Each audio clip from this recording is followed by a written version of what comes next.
বছরে একটা দিনই সুযোগ পাই, এই টাইমে হচ্ছে মনে করেন যে ছুটিটা একটু বেশি থাকে।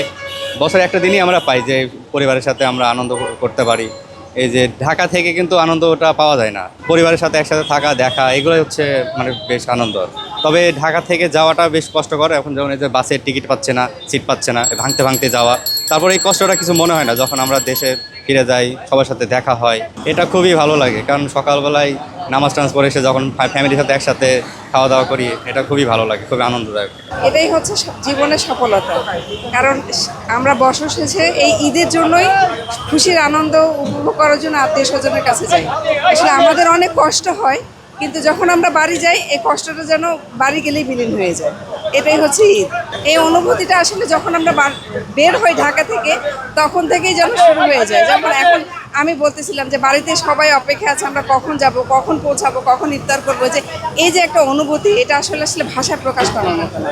গরমে আরাম নিয়ে হবে না হাহুতাশ, ঘুরলে পরে ওয়ালটন ফ্যান বাতাস আর বাতাস। মনের ভিতরে একা থাকা যেরকম, ঢাকা শহরে একা একা ঈদ করাটাও সেরকম।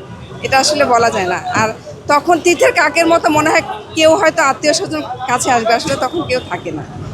এর জন্য কষ্ট হলেও আমরা বাড়িতে যাই ঈদ করার জন্য। টিকিট পাইছি 15 দিন আগেই, আমাদের ছোট ভাইরা কাটে রাখছে, এখন ওরা আসে নাই, আমি আগে আইসা বসে আছি। এত জার্নি করে যাওয়া, আত্মীয় স্বজন, মা বাবা সবার সাথে একসাথে ঈদ উদযাপন করবো, এটাই তো বড় কিছু ভাই। অনেক অনুভূতি বলে বোঝানো যাবে না।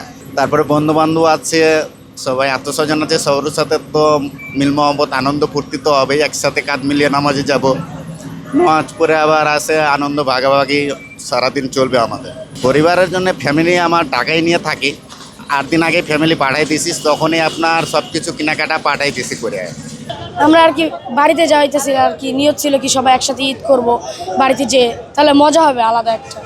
সবার সাথে ঈদ করলে কারোর মনটাও খারাপ থাকবে না, একসাথে থাকলে। আম্মু আছে, আমার আব্বুর সাথে যাচ্ছে, আমার আম্মু এরা বাড়িতে, আর আমার বোন আছে, আর নানা নানিরা আছে।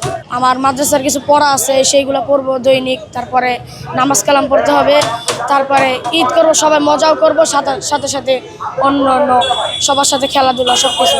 বাড়িতে ঈদ করার আনন্দ অনেক মজার, পরিবারের সবার সাথে থাকা অনেক আনন্দের। বিশেষ করে আব্বু আম্মুর সাথে ঈদ করতে পারাটা অনেক আনন্দের। আসলে শিকড়ের টানের অনুভূতি বলে বোঝানো অসম্ভব। নিজের যখন এলাকায় যাই তখন অন্যরকম একটা আবেগ অনুভূতি কাজ করে মনের মধ্যে, যা বোঝা আসলে অনেক টাফ, একটা ডিফিকাল্ট বিষয়। এটা তো ভাই বছর শেষে একটা সময় যায়, এটা তো আসলে মানে এটা খুবই খুশির ব্যাপার। কিছুই মানে এবার পরিপাটি সুস্থ শৃঙ্খলাভাবেই যাইতেছে আল্লাহর রহমতে। আর মাত্র 20টা সিট খালি আছে, পদ্মা স্পেশাল পরিবহন 20 সিট খালি, 20 সিট। ঈদে কোনো যাত্রী নাই, 20 সিট খালি, সবাই আরাম মতো যাইতেছে, ভাড়া কোনো বাড়তি নাই।